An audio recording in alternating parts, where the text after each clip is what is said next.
네, 안녕하십니까. 여기 많은 분들이 와주셨는데요. 아마 여기 오신 분들이 대부분 이 파운데이션 모델이라는 개념, 이제 AGI라는 개념에 대해서 좀 생소하실 거라고 생각합니다. 그래서 저희가 이 뒤에 준비한 여러 가지 우리의 세부적인 기술에 대한 세션을 들어가기 전에 저희가 먼저 사전적인 지식으로서 저희 마음 AI라는 회사가 도대체 왜 이런 파운데이션 모델 AGI 이런 화두를 던지는가, 그게 도대체 우리랑 무슨 상관인가, 여러분들과 무슨 상관인가를 이해를 하시고 나시면은 아마 뒤에 나오는 그 세션들 훨씬 더 재밌게, 더 여러분의 일에 와닿게 들으실 수 있을 거라 생각을 합니다. 그래서 제가 무슨 뭐 엄청나게 이론적인 얘기를 드리려는 건 아니고요. 근데 여러분들한테 도대체 이 AI의 변화가 무슨 상관이 있는가, 그걸 위주로 좀 들어주시면은 좋을 것 같습니다. 먼저 파운데이션 모델이라는 거에 대해서 설명을 좀 드릴 겁니다. 제가 이제 파운데이션 모델과 AGI 이렇게 두 가지를 동시에 놓고 얘기를 했는데요. AGI라는 표현은 Artificial General Intelligence라는 표현, 그러니까 범용 인공지능이라는 뜻입니다. 그러니까 이제 거기에 반대되는 말은 ANI, Artificial Narrow Intelligence. 그러니까 이제 그러니까 쉽게 설명하면 이런 겁니다. 아주 좁은, 아주 작은 일 하나만 할 수 있었던 AI. 그러니까 과거에 우리가 지금까지 AI를 만든다 그러면 대부분 다 그렇게 얘기를 했었고요. 그런데 지금 여러분들이 생각하는 챗GPT 혹은 뭐 구글이 얼마 전에 공개한 제미나이와 같은 이런 모델들은 하나의 AI가 여러 가지 일을 합니다. 그래서 이제 Artificial General Intelligence AGI라고 얘기를 하는 거고요. 그래서 저는 뭐 엄밀하게 용어에 대해서 엄밀하게 여러분들한테 정의를 말씀드리진 않을 거고요. 파운데이션 모델이라고 하는 이 개념과 AGI라는 개념을 여러분들이 그냥 동치라고 놓고 보셔도 될 것 같습니다. 크게 무리는 없을 것 같습니다. 그래서 제가 이제 그 용어를 혼용해서 쓸 건데요. 여러분들 대표적으로 파운데이션 모델로 얘기를 하는 게 이제 구글의 제미나이 같은 거. 저기서 재미있었던 게 원래 여러분들 챗GPT 하면은 채팅하는 거 생각하는데 여기서는 이제 그 영상을 보면서 대화를 하고 이제 이런 것들이 됐죠. 그다음에 이제 오른쪽에 있는 사례는 그 얼마 전에 오픈AI가 또 공개해가지고 충격을 선사한 비디오 제너레이션 소라에 대한 사례고요. 그 밑에는 이제 그 메타에서 공개하겠다고 선언한 라마 3. 그러니까 라마 3는 그냥 채팅만 하는, 그러니까 텍스트만 다루는 애가 아니라 이렇게 비디오 생성도 하고 비디오 인식도 하는 이제 이런 멀티모달이 될 거라고 이렇게 선언을 했죠. 그래서 이제 이런 것들이 막 나오기 시작합니다. 근데 이제 여러분들이 궁금하실 것 같아요. 저는 이제 되게 소름이 끼치는 게 오픈AI가 얼마 전까지는 챗봇 만드는 회사라고 여러분들 생각하셨을 것 같아요. 대화 잘하는 애를 만드는 이런 언어를 다루는 회사라고 생각을 하셨을 것 같아요. 근데 갑자기 오픈AI가 영상 생성을 합니다.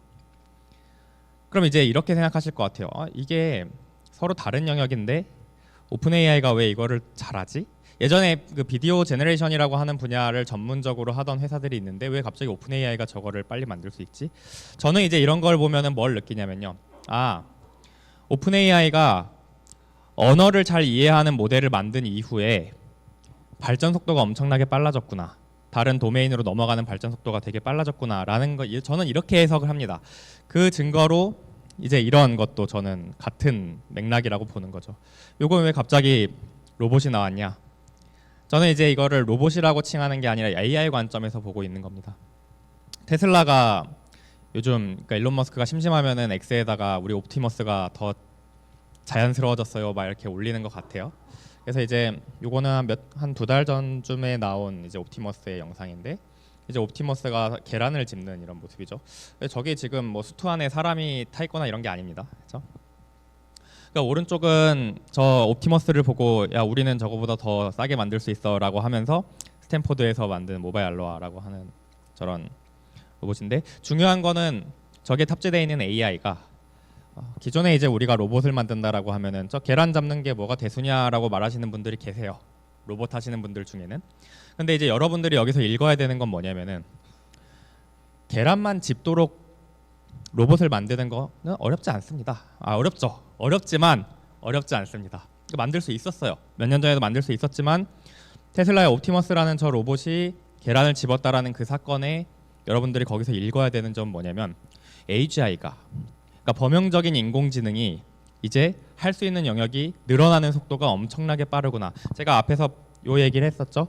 오픈 AI가 소라라는 거를 만든 이게 뭐 어떤 의미냐? 우리가 범용 인공지능을 한번 만들기 시작하니까, 그래서 언어라는 거를 충분히 이해하고 나니까 그 다음에 확장되는 속도가 어마어마하게 빨라졌다. 그래서 기존에는 어떤 분야의 전문성을 가진 그런 기업들이, 예를 들면은 저 로봇에서도 로봇의 손을 만드는 사람들하고 로봇의 다리 만드는 사람들하고 로봇의 이제 다른 파츠를 만드는 사람들하고 다 전문성이 달랐거든요. 그런데 이제는 그런 로봇을 전통적으로 잘 만들던, 하드웨어를 잘 만들던 그런 회사가 앞서가는 게 아니라 AI를 잘하던 회사가 이런 도메인으로 확장되는 속도가 훨씬 빨라졌다. 뭐 때문에? 파운데이션 모델 때문에 라는 거죠. 자, 그렇습니다. 그래서 이제 요거는 제가 거의 한 작년 초부터 이제 방송 같은 데 나가면 맨날 하던 얘기인데, 이제 챗GPT가 굉장히 핫했잖아요. 작년 초에. 그러니까 2022년 말에 나오고 나서 이제 작년 한 해를 강타한 키워드 중에 제일 가장 많은 사람들에게 영향을 줬던 게 챗GPT라는 키워드일 텐데, 그때도 제가 이제 이렇게 얘기를 했죠. 이제 이게 챗GPT가 끝이 아니다. 언어를 정복한 게 끝이 아니고 여기서 이제 멀티모달로 당연히 바뀔 거다. 그래서 이제 이미지, 비디오까지도 정복하게 될 거고, 그다음에 이제 뭐 음성, 뭐 시각, 청각, 뭐 미각, 촉각, 뭐 이제 이런 것들로 쭉 갈 거다. 이제 이렇게 얘기를 했다는 거죠. 여러분들 이제 시작이라는 겁니다. 여러분들이 근데 지금까지 이제 ANI, AGI 이렇게 얘기를 하면은 이게 그냥 아마 러프하게는 알 건데, 그 도대체 ANI에서 AGI로 넘어가는 건 뭐가 달라지길래 라는 거 구체적으로 제가 예를 하나 드릴게요. 이건 여러분들한테 아주 가까운 일입니다. 여러분들이 AI를 만들 때 겪을 일이거든요. 자, 그래서 우리가 지금까지 한 1, 2년 전까지만 해도 우리가 AI를 만든다고 하면은 왼쪽처럼 만들었습니다. 우리는 거의 예외 없이 왼쪽과 같은 접근을 했어요. 그게 무슨 말이냐? 우리가 예를 들어서 도로에서 드론을 날려가지고 여기에 이제 로드킬을 찾는 이런 AI를 만든다고 한번 해보자고요. 가정을 하는 겁니다. 제가 이런 예를 든 이유는 데이터를 구하기 어렵기 때문입니다. 그렇죠? 여러분들이 만들고 싶은 AI는 대부분 데이터를 구하기 쉬운 경우도 있지만 되게 많은 경우는 데이터 구하기 어려운 경우가 많습니다. 그래서 여러분들 이런 문제를 들고 오세요, 저한테. 자, 그러면은 1, 2년 전까지만 해도 이렇게 얘기를 했습니다. 그러면 우리가 드론을 날린다고요? 그러면은 드론을 얼마나 큰 드론을 쓰실 건가요? 얼마나 높이에서 날 건가요? 카메라는 어떤 기종을 쓸 건가요? 그리고 이게 차도인데 여기가 미국인가요? 한국인가요? 그러면은 예를 들면 우리가 이제 미국에서 어떤 기업이 저거를 만들었다고 칩시다. 근데 우리나라에 가져와 가지고 하려고 하니까 그러면은요, 고객님, 우리나라에서 당신이 쓰고 싶은 그 드론을 가지고 원하는 높이에서 예를 들면 한 3m 높이에서 하겠다, 5m 높이에서 하겠다. 거기서 데이터를 수집하셔야 됩니다라고 얘기를 했을 거예요. 1, 2년 전까지만 해도. 그리고 비 올 때도 수집을 해야 되고요. 눈 올 때도 수집해야 되고요. 낮과 밤, 계절, 봄, 여름, 가을, 겨울에 다양하게, 그리고 여러 도로에서 최대한 가급적으로 시골 도로에서도 하고 고속도로에서도 하고 시내에서도 하고 다양한 도로에서 데이터를 모으셔야 됩니다. 그래가지고 한 10만 장 정도 모으시면 됩니다 라고 이렇게 얘기를 했을 거예요. 이게 불과 1, 2년 전의 상황입니다. 저도 그렇게 얘기를 하고 다녔어요. 고객님, 데이터에는 왕도가 없습니다. 이 데이터를 피하고 갈 수는 없습니다. 고객님이 딱 원하시는 그대로 데이터를 모아야만 당신이 원하는 그런 AI를 만들 수 있습니다 라고 얘기를 했죠. 이게 우리가 과거에 만들던 ANI, 네로 AI입니다. 과거에는요, AI를 가지고 하고 싶은 딱 일을 정의한 다음에 그 일에 딱 맞는 데이터를 만들었어야만 됐다는 거죠. 근데 이제 이게 왜 그럴까라고 생각해 보면은 여러분들이 고객님들의 그 인사이트가 저는 되게 대단하다고 생각하는 게, 그게 이제 이렇게 생각하세요. 상식적으로 사람은 안 그렇잖아요 라고 이렇게 얘기를 합니다. 저도 똑같이 그렇게 생각합니다. 사람은, 여러분이 드론에서 촬영한 로드킬 영상을 처음 보는 사람도 판별을 할 수 있을 거거든요. 그렇죠? 여러분들이 못할 거라고 저는 생각하지 않습니다. 저는 할 자신이 있어요. 근데 왜 그럴까? 우리는 한 번도 본 적이 없는데, 학습한 적이 없는데, 그게 바로 파운데이션 모델의 차이입니다. 그리고 그 핵심에는 언어에 대한 이해가 있다라는 것입니다. 우리는 사람은 언어를 매개로 해가지고 세상을 이해하거든요. 그 언어를 통해서 내가 처음 보는 것들도 이해를 한 언어를 바탕으로 해석을 해냅니다. 이제 그럴 수 있는 능력이 있다는 거죠. 그래서 언어를 기반으로 이미지를 이해하고 비디오를 이해하고 소리를 이해하고 이제 이렇게 하면은 충분히 우리가 학습하지 않은 것들, 학습 데이터 구하기 힘든 것들을 이제 할 수 있겠구나.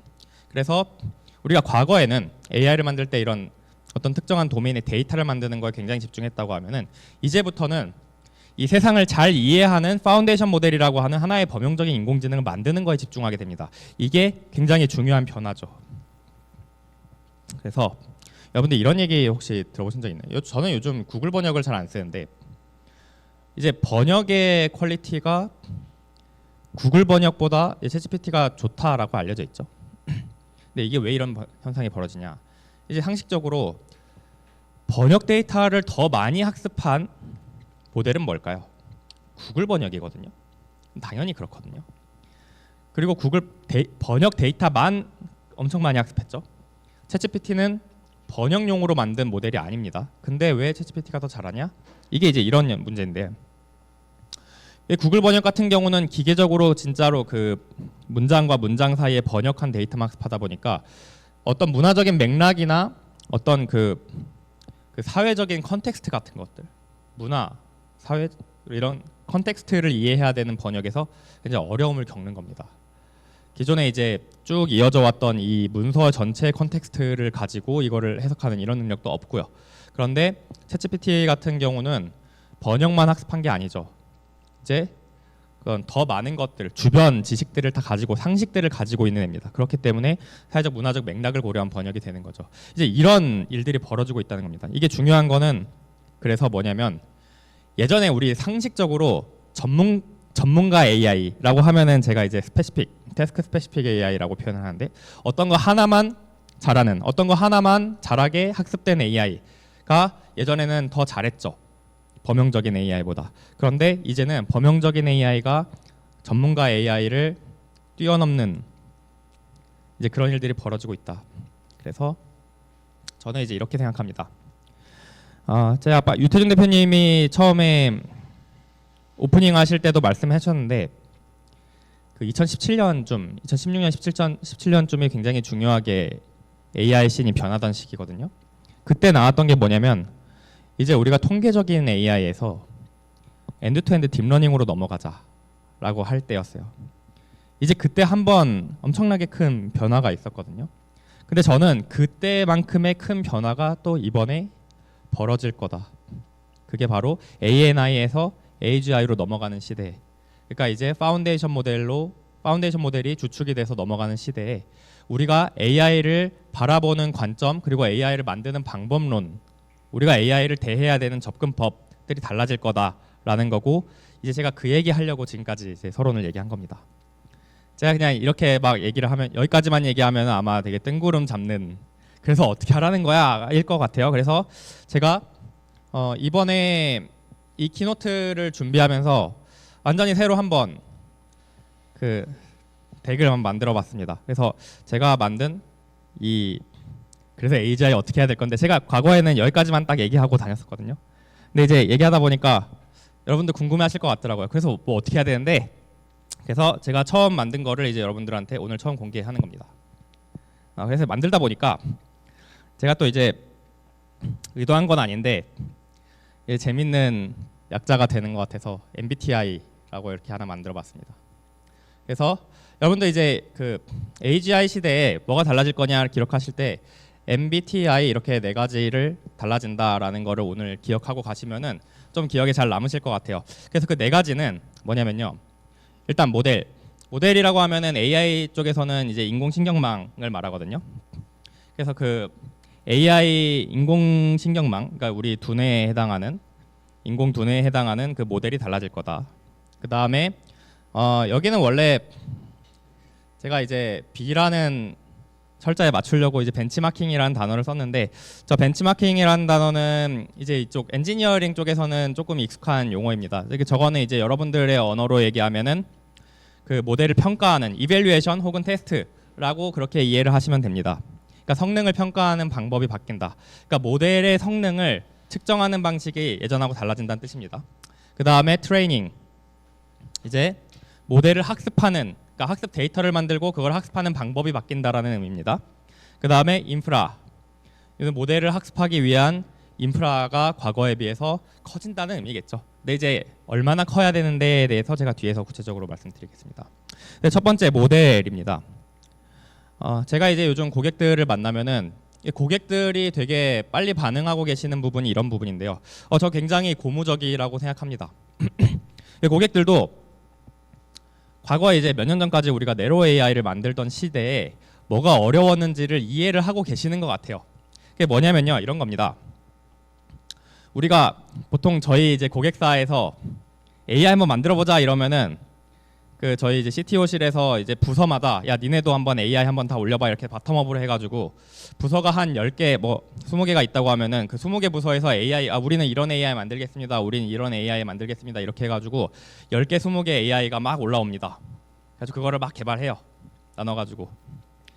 그럼 이제 이런 고민을 하는 것 같아요. 야 그러면 우리가 그렇게 해가지고 10개 AI, 20개 AI, 100개 AI를 만들어 1000개 AI를 만들어서 그걸 다 쪼개가지고 우리가 하고 있는 태스크들을 잘게 쪼개가지고 거기에 대해 매칭되는 AI를 하나씩 다 만들어 가다 보면 언젠가 그거를 모으면은 우리가 원하는 우리 회사의 일을 대신할 수 있는 AI가 만들어지는 걸까? 이런 고민을 하는 겁니다. 이런 고민을 하는 기업들이 이제 생기기 시작했다. 그게 굉장히 고무적이라고 저는 생각하는데 제가 아니라고 얘기를 드립니다. 굉장히 고통받고 계세요. 왜냐? 이런 건데 이게 하나의 대표적인 예인데 이제 어떤 커머스 기업이 이게 마트를 운영하는 어떤 대기업이 이런 고민을 합니다. 어떤 고객이 우리 마트에 와가지고 어떤 상품에 주로 관심을 가지는지, 그러니까 인터랙션 하는지를 측정하고 싶다 이제 이런 고객이 있었던 거예요. 근데 이거를 위해서 이게 1, 2년 전까지만 해도 AI를 만들어 보자라고 이거를 한번 AI로 만들어 보자라고 했을 때 뭐가 필요했냐? 일단 사람이라는 거를 찾아야 되잖아요. 그러니까 이제 오브젝트 디텍션이라는 게 필요하고 그다음에 이제 그 사람이 이 물건을 집는지 뭐 아니면 무슨 행동을 하는지를 알기 위해서 이제 그 포즈 에스티메이션이라는 걸 합니다. 그건 저 포즈 에스티메이션은 저렇게 이제 그 사람 몸에다 점을 찍어 가지고 이게 어떻게 움직이는지 이제 이런 거를 측정하는 그런 기술이고요. 그다음에 이제 물건을 집는지를 알아야 되니까 이 매대를 잘 나눠야 됩니다. 섹션을. 어떤 매대에서 어떤 매대랑 상호작용하는지 알아야 되니까. 그 다음에 이 사람이 실제로 이렇게 손을 내렸다가 올렸는데 이게 진짜 물건을 집은 건지 아니면 내가 그냥 핸드폰 들어가지고 전화하는 건지를 알아야 되니까 손에 들린 게 뭔지를 또 알아내야 돼요. 그러니까 여기에 손에 들린 게 뭔지를 클래시피케이션하는 또 모델이 필요합니다. 지금 이거 하나를 하기 위해서 제가 이제 어떤 사람이 뭐 짜파게티 집었다. 이거 하나를 하기 위해서 도대체 몇 개의 AI가 들어가는 겁니까? 이게 그 정도의 가치가 있는 걸까요? 저렇게 AI 저 하나하나가 또 저거 하나하나를 또 그 개발한다 그러면 개발 비용과 도입한다 그러면 도입 비용이 있을 텐데 저거 하나하나를 다 엮어가지고 요거 하나를 하기 위해서라고 하니까 이게 조금 이상한 거죠. 고객이 이런 거에 이제 고통을 받고 있었다는 겁니다. 대표적인 사례로 이제 그런 것들이 있어요. 그러니까 저희가 CCTV로 영상 분석을 하려고 하는데 어떤 기업은 우리는 화재를 인식해 줍니다 이렇게 하고 가져옵니다. 어떤 기업은 우리가 사람이 쓰러지는 거를 인식합니다라고 하고 가져옵니다. 그런데 그것들을 CCTV를 통해서 우리가 관제해야 되는 것들은 이상현상이잖아요. 이상현상은 엄청 많거든요. 그러면은 그게 새로 생길 때마다 계속 모델을 늘려나갈 거냐? 이게 아닌 것 같다 이런 생각하는 겁니다. 근데 이제 여기서 사람들이 이상하게 느끼는 건 뭐냐면요. 아니 우리는 사람은 그냥 눈으로 보면 알잖아. 야 오른쪽 아래처럼 그냥 눈으로 보고 이 사람이 뭐 집었는지 물어보면은 저게 짜파게티 집었어요 라고 알잖아요. 왜 이렇게 못해요? 라고 얘기를 하는 거죠. 이게 바로 모델이 달라지는 점입니다. 그래서 앞으로 이렇게 될 거예요. 우리 이제 고객들이 만들어야 되는 AI는 이제 이런 AI인 겁니다. 제가 이제 하나의 예를 들기 위해서 어떤 그 CCTV 관제 같은 쪽을 이제 가져왔는데요. 예전에 제가 방금 얘기 드렸던 것처럼 뭐 어떤 뭐 존을 정해놓고 침입한다든지 뭐 화재 한다든지 뭐 이제 이런 식으로 다 따로따로 했었다고 했잖아요. 근데 이제는 하나의 모델에다가 그냥 다 학습을 시키는 겁니다. 너는 화제는 이런 거고, 그리고 여기 그 저기 애들이 싸우고 있는 건 이런 거고, 무단횡단하는 건 이런 거고, 그다음에 뭐 이게 그 저기 무기 뭐 총이나 칼 이런 건 이런 거고. 근데 여기서 중요한 게 뭐냐면요, 예전에는 우리가 그냥 어떤 우리가 분류하고 싶은 거, 찾고 싶은 거를 그냥 박스 쳐가지고 이게 뭐 이건 총이고 이건 칼이고 이건 화재고 이렇게 해가지고 그 학습을 시켰는데, 그때 중요한 거는 여러분들이 생각하는 거랑 달리 얘를 언어적으로 가르친 게 아니에요. 그러니까 불이라는 개념을 가르친 거 아니고요, 총이라는 개념을 가르친 거 아니고요. 그럼 어떻게 가르쳤냐? 0, 1, 2, 3 이렇게 가르쳤다는 거죠.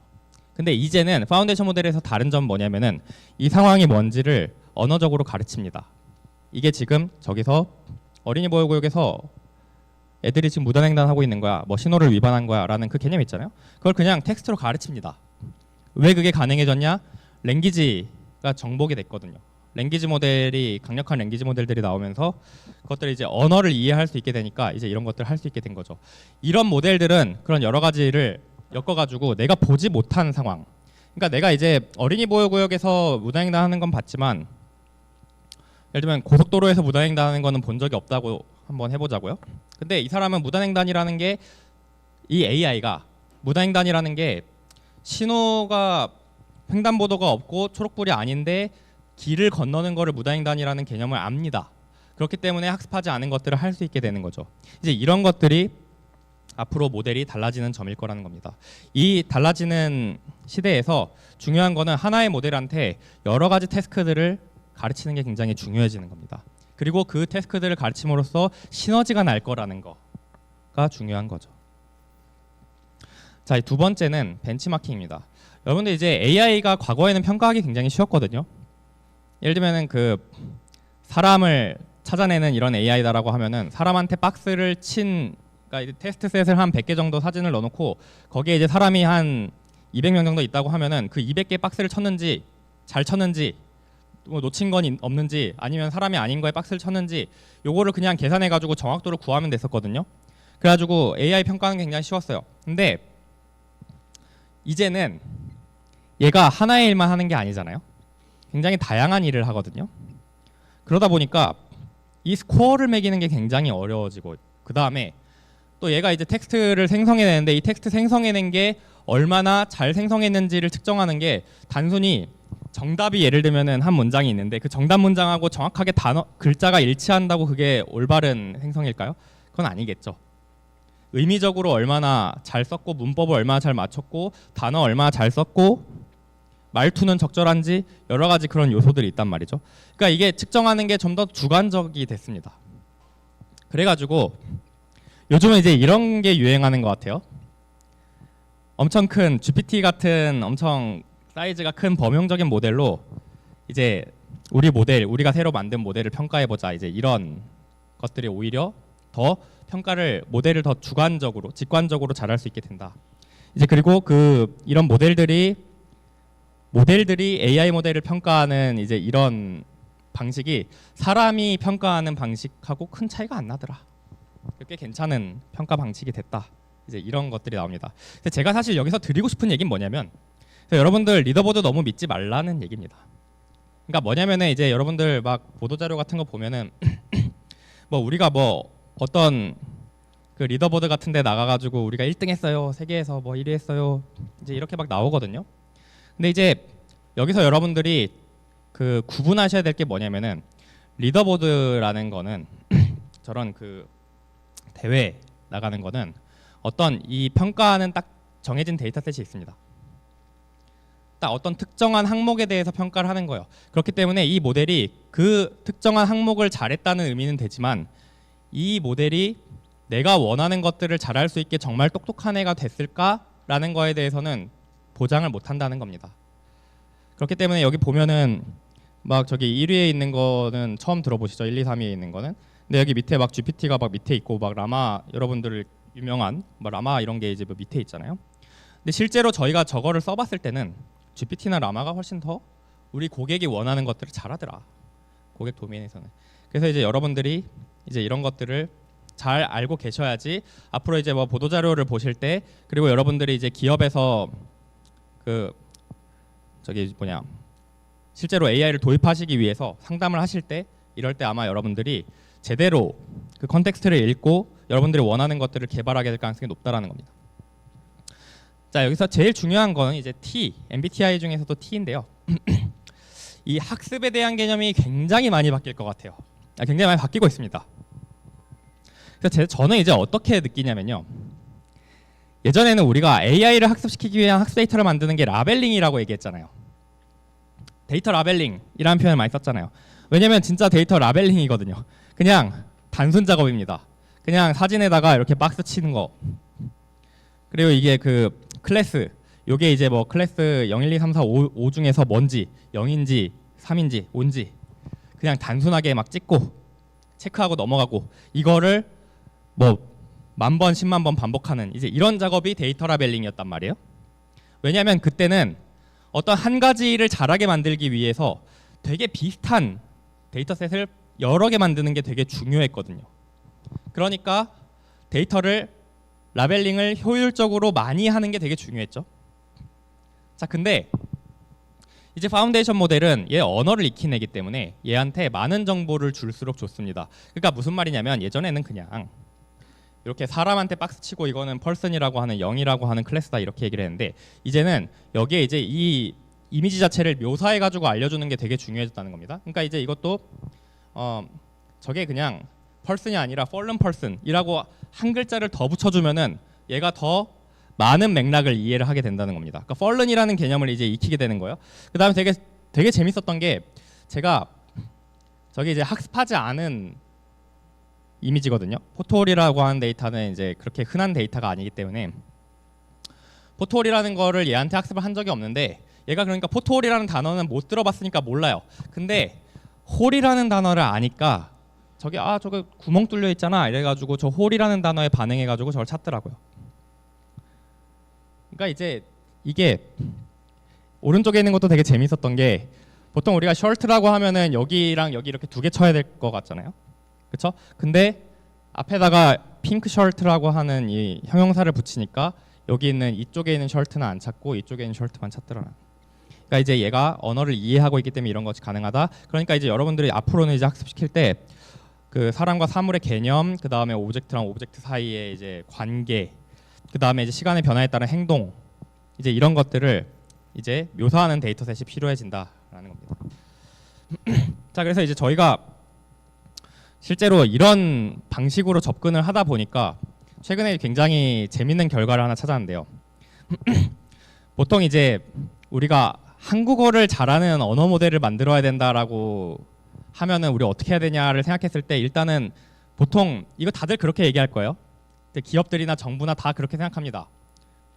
한국어 데이터를 많이 모아야지. 데이터 많으면은 잘 되겠지. 이제 그 N사가 그렇게 주장했잖아요. 우리는 챗GPT보다 한국어 데이터가 엄청 많으니까 우리 한국어를 잘할 겁니다. 라고 이렇게 얘기를 했잖아요. 그게 일반적인 시각이었단 말이에요. 근데 이제 저희는 아무리 생각해봐도 우리가 한국어 데이터를 아무리 많이 모아도 과연 이 영어 모델들 GPT나 뭐 라마나 이런 영어 모델들을 학습시키기 위해서 썼던 데이터만큼을 모을 수 있을까? 양과 질 모두에서 우리가 한국어 데이터 아무리 많이 모아봤자 그냥 지식인이나 블로그나 뭐 댓글이나 이런 데이터밖에 없을 것 같은데 기사나 영어 데이터에는 굉장히 퀄리티 높은 데이터들이 많단 말이에요. 이걸 따라갈 수 있을까? 이제 이런 회의감에 든 거죠. 그래서 저희는 아예 방법을 바꿔봤습니다. 그래서 어떻게 했냐면요. 이 영어 모델이 영어라는 그 언어에 특화되어 있다 뿐이지 언어라는 개념에서는 언어라는 그 도메인을 잘 이해하고 있는 애잖아요. 그러니까 언어 능력이 굉장히 강력한 애잖아요. 단지 한국어를 못할 뿐. 이제 이렇게 생각을 한 거죠. 그러면은 우리는 이렇게 해야 되겠다. 얘가 영어라고 하는 그 능력을 그러니까 영어라고 하는 그 언어적인 측면이 아니라 그러니까 진짜 그 랭귀지라고 하는 언어 능력을 유지시킨 상태에서 외국어, 한국어를 잘하게 가르쳐 봐야 되겠다. 그러니까 이제 이렇게 된 거죠. 한국어를 많이 모아 가지고 처음부터 한국어로 학습을 시켜 가지고 얘를 한국어를 잘하게 만드는 게 아니라 언어를 이미 잘하는 애한테 그냥 외국어로서 한국어를 가르쳐야 되겠다 이렇게 접근했던 거죠. 그랬더니 이제 이렇게 됐다. 그래서 아마 요 얘기는 구체적인 사례와 이게 뭐 얼마나 좋아졌는지 이 얘기는 뒤에서 저희 이제 랭귀지 파운데이션 모델 세션에서 아마 구체적으로 말씀드릴 겁니다. 근데 하여튼 기존에 저희 고객사에서 어려웠던 부분들 이제 이런 거거든요. 여기 보면은 우리는 분명히 프롬프트에다가 야, 네 주어진 정보에 이 내가 원하는 정보가 고객이 물어본 게 없으면은 너는 그 정보 없다고 대답해야 돼라고 분명히 가이드를 인스트럭션을 줬는데 그거를 잘 이해를 못 하는 거예요. 그 인스트럭션을 잘 이해를 못 해가지고 막 이게 막 저런 할루시네이션을 했던 겁니다. 근데 이번에 저희가 이제 이런 방식으로 학습시킨 저희 말1 모델에다가 넣어봤더니 이제 이런 문제들이 해결이 되더라. 한국어를 잘하게 돼서. 그러니까 이제 이렇게 되는 거죠. 이렇게 될 겁니다. 앞으로 그러니까 여러분들이 지금까지 들으시면 어떤 느낌이 드시나요? 뭔가 이제 점점 더 사람이 학습하는 거에 가까워진다라는 느낌 들으시지 않으시나요? 저는 이제 요즘은 AI 학습 데이터를 만드는 일이 마치 교과서 만드는 일 같다라는 거를 많이 느낍니다. 그래서 이제 그 텍스트북 퀄리티 데이터라는 표현도 이제 최근에 나오기 시작했거든요. 그래서 또 비슷한 또 재밌는 사례가 이런 건데요. 그러니까 우리가 데이터를 이제 이렇게 제가 오늘 많이 여러분들한테 저희의 노하우들을 공개를 하는 건데 이제 이런 겁니다. 여러분 저 왼쪽 위에 있는 사진이 뭐 같아 보이시나요? 뭐 뱀, 구렁이, 뭐 이제 이렇게 보이시죠? 자 그러면은 우리는 야, 이 사진 뭐야라고 하면은 이거 뱀이야, 이거 구렁이야 이렇게 얘기하겠죠? 근데 저 데이터셋의 정답은 저게 이제 뱀이 아니고요. 저기 무슨 뭐 그 학명으로 돼 있어요. 그래가지고 저게 뭐 크로탈루스, 몰로서스 막 이제 이런 식으로 돼 있습니다. 그게 정답이에요. 근데 저게 예전에는 문제가 안 됐어요. 왜냐? 그냥 저거를 0, 1, 2, 3 중에 뭐냐 이렇게 찍어라 이렇게 했거든요. 근데 지금은 얘가 이제 언어를 익혔잖아요. 그러니까 정답을 언어로 알려줘야 되거든요. 채점을 언어로 해야 되는데 저 학명이 정답인데 얘를 구렁이라고 했으면 틀렸어라고 하면 어떻게 되겠어요? 이거는 내가 학명을 몰라가지고 틀렸구나가 아니라 내가 저게 구렁이가 아니구나, 저게 뱀이 아니구나 이렇게 생각하겠죠, 모델이. 그럼 이제 이상하게 되는 겁니다. 그렇기 때문에 기존에 있는 데이터셋들을 이렇게 우리 언어를 익힌 모델이 잘 학습할 수 있도록 재가공하는 일들도 되게 중요해진다. 그리고 그것들을 또 챗GPT를 통해서 굉장히 클레버하게 할 수 있는 이제 이런 방식들이 많이 개발되고 있다라는 거죠. 여러분들이 이제 생각하면 이렇게 이미지 제너레이션을 한다든지 이런 식으로 해가지고 필요한 데이터셋을 만드는 여러 가지 방법들이 있습니다. 그래서 예전에는 우리가 데이터셋을 만들 때 그냥 알바들 많이 써가지고 라벨링을 많이 하면 좋았죠. 이제는 현명하게 아주 높은 퀄리티의 굉장히 이제 그 정보가 플루언트한 많이 이제 설명해주고 많이 인스트럭션을 주는 그런 고퀄리티 데이터, 텍스트북 퀄리티 데이터를 소량을 쓰는 게 훨씬 더 유리하다라는 거를 말씀드립니다. 그리고 이거를 학습시킬 때도 이제 지금까지 제가 데이터셋에서 말씀드렸죠. 학습시킬 때도 이것도 되게 재밌는 연구 결과인데요. 우리가 아이가 처음에 그 영아 상태에서부터 막 이렇게 학습을 해나갈 때 잘할 때 있잖아요. 여러분 뭐부터 가르치죠? 제 애가 지금 이제 만 2살이거든요. 그럼 제가 이제 애 키우면서 AI 만드니까 되게 재밌는 게 비슷해요.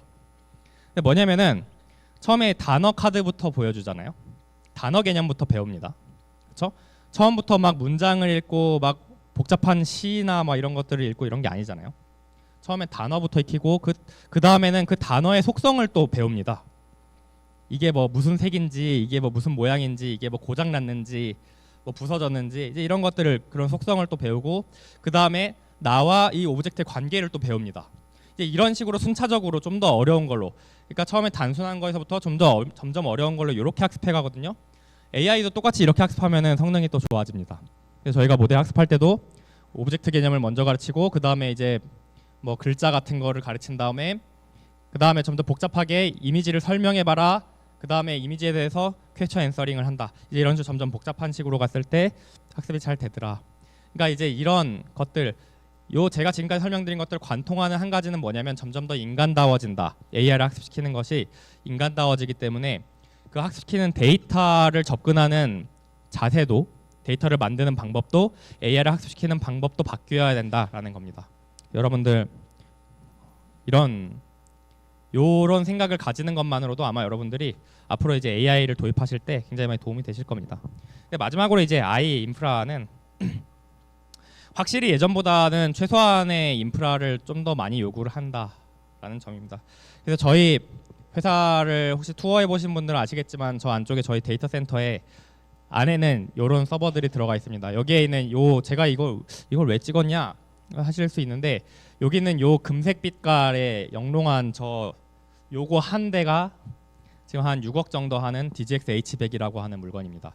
지금 엔비디아에서 없어가지고 못 파는 물건이죠. 그래가지고 이제 저희가 지금 저게 이제 8대가 들어와 있고 앞으로 이제 추가적으로 계속 구매 계획이 있는데요. 이제 이런 인프라를 요구를 한다라는 거죠. 그러니까 이제 DGX H100 한 대에는 H100이라는 GPU가 8장이 들어가 있는데, 이제 이런 정도의 인프라가 있어야지 저희가 이제 파운데이션 모델을 한번 해볼 수 있다라는 겁니다. 그게 그리고 기존에 우리가 많이 보편적으로 쓰고 있던 뭐 A100, 뭐 V100 같은 그런 GPU에 비해서 한 3-4배 속도 차이가 난다.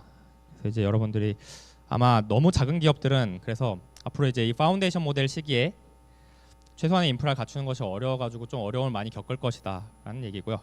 자, 그런데 이제 여기에 대해서 또 다른 한편으로는 또 이거에 대해서 너무 큰 게 필요하다라고 생각하시는 또 그런 분들이 계세요. 그러니까 지레 겁먹고 아예 시도도 못하는 분들이 많이 있습니다. 특히 우리나라 AI 스타트업들이랑 우리나라 VC들, 우리나라 정부가 다 좀 그런 지레 겁먹은 것 같아요. 저는 그 원죄는 어디 있다고 생각하냐면은 초거대 AI라는 용어에 있다고 생각합니다. 제가 오늘 처음부터 지금까지 초거대 AI라는 표현을 한 번도 안 썼죠. 지금 처음으로 썼죠. 세상에 나가서는 보통 이제 초거대 AI라는 표현 많이 씁니다. 근데 이제 우리나라만 쓰는 표현입니다. 그래서 여러분들, 저는 이제 맨날 얘기를 하는 게 정부 만날 때마다 초거대 AI라는 표현부터 좀 바꾸십시오. 파운데이션 모델은 모델의 사이즈가 물론 기존의 AI보다 좀 크긴 크지만 모델의 사이즈는 본질적인 문제는 아닙니다 라고 이렇게 얘기를 합니다.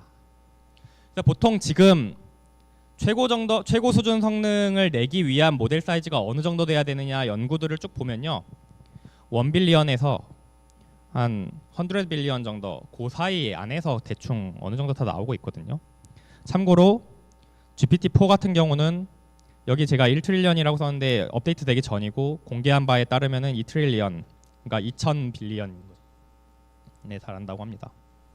근데 그렇게까지 하지 않아도 충분히 우리가 원하는 성능을 낼 수 있다라는 게 지금까지 이제 연구 결과고요. 그래서 여기 이제 라마 같은 경우는 라마 70B가 GPT-3나 GPT-4는 좀 오바겠죠. GPT-4 성능은 안 나올 거고 GPT 3.5 정도 성능은 나올 거다, 이제 이렇게 얘기를 하는 거고, 그다음에 작은 모델들은 1빌리언 이런 모델들도 있습니다. 그리고 멀티모달도 보통 보면은 뭐 5빌리언, 뭐 3빌리언, 큰 것들은 이제 뭐 30, 40빌리언 이 정도 그 안에서 해결이 되고, 저 정도 사이즈가 어느 정도 사이즈인지 여러분들이 잘 계산이 안 되시죠? 그게 도대체 어느 정도 사이즈인데 하면은 딱 요 정도 안에서 해결할 수 있는 사이즈라고 생각하시면 됩니다. 한 70빌리언 정도가 되면은 저희가 가진 요 정도 인프라 DGX H100 한 8대, 10대 요 정도 안에서 충분히 학습할 수 있는 사이즈라고 생각하시면 되겠습니다.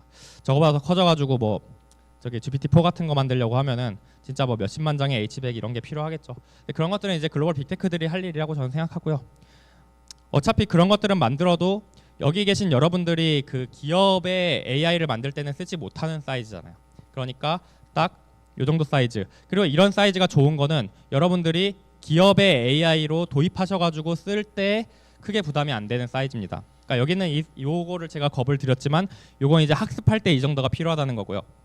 여러분들이 이렇게 학습한 AI를 쓰실 때는 요거 한 대도 필요하지 않습니다.